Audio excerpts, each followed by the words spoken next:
Lara Aymon, fondatrice et présidente d'Iris et Arlo. On fait des produits menstruels qui sont sains et durables. On est basé à Montréal et on distribue partout à travers le Canada.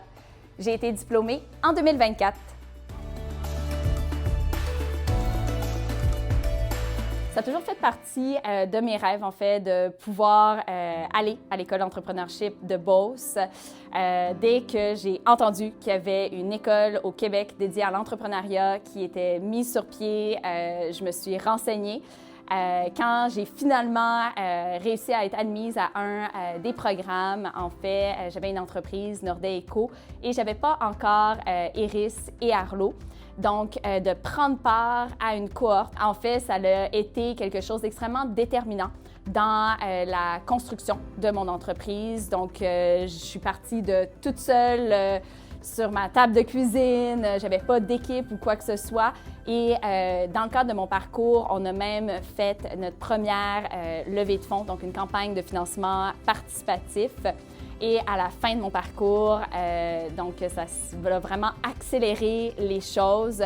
On avait non seulement toute une équipe, donc on est maintenant plus d'une douzaine de personnes, et on a également pu aller chercher 500 clients corporatifs à travers le Canada.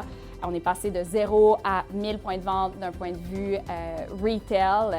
Et aujourd'hui, je me sens vraiment plus équipée pour continuer à assurer cette croissance-là avec Iris et Arlo.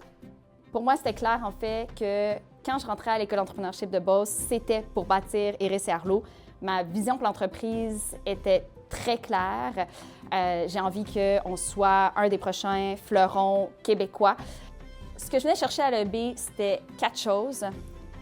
Des compétences, des connaissances, entre autres de par tous ces récits d'entrepreneurs qui ont fait ces chemins-là avant nous, savoir qu'est-ce qui a fonctionné, qu'est-ce qui a peut-être moins bien fonctionné, les angles morts à vérifier.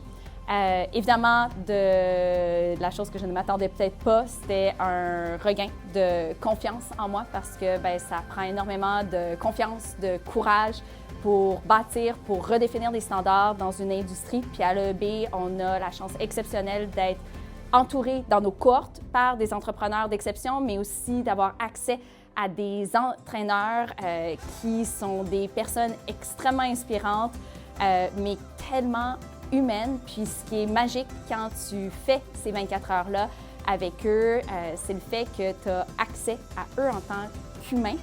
Et c'est justement la 4e chose que je suis venue chercher à l'école d'entrepreneurship de Beauce. C'était de davantage travailler sur moi pour devenir une meilleure entrepreneur, pour devenir une meilleure leader pour mes équipes. Et ça, je peux dire que c'est quelque chose qui est un travail continuel. Mais la magie de l'EB, c'est le fait que justement, le réseau, il continue à te suivre par la suite et tu continues de grandir avec.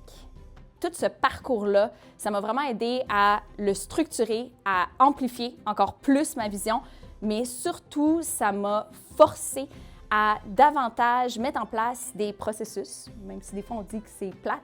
En fait, moi, je trouve que c'est un super pouvoir pour une organisation d'avoir des processus parce que justement, ça te permet par la suite de scaler. Puis, ça m'a forcé aussi, en tant que leader, à apprendre à déléguer pour que justement, on puisse atteindre nos objectifs. C'est sûr que tout mon parcours à l'EB m'a vraiment permis d'accélérer la croissance d'Iris et Arlo. Si tu m'avais dit dans 2 ans, vous allez être rendu à 500 entreprises partout à travers le Canada qui ont vos produits dans leur salle de bain et 1000 détaillants, je t'aurais probablement pas cru. Et l'EB, je pense que c'est un peu ça la magie, c'est le fait que au-delà de toutes les connexions, ça te donne un boost supplémentaire pour justement mettre en place des plans, des stratégies, mais surtout, ça te crée tout un réseau qui te tient accountable pour que, au prochain séjour, tu aies posé les actions pour faire progresser ton entreprise puis de vraiment passer de la parole aux actions. Parce que la chose que je ne savais pas en m'inscrivant à l'EB, c'était à quel point ce parcours-là, c'était d'abord et avant tout un parcours humain.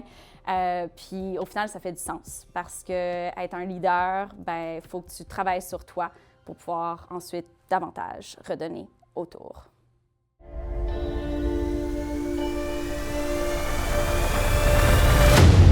on existe pour nourrir la flamme entrepreneuriale du Québec.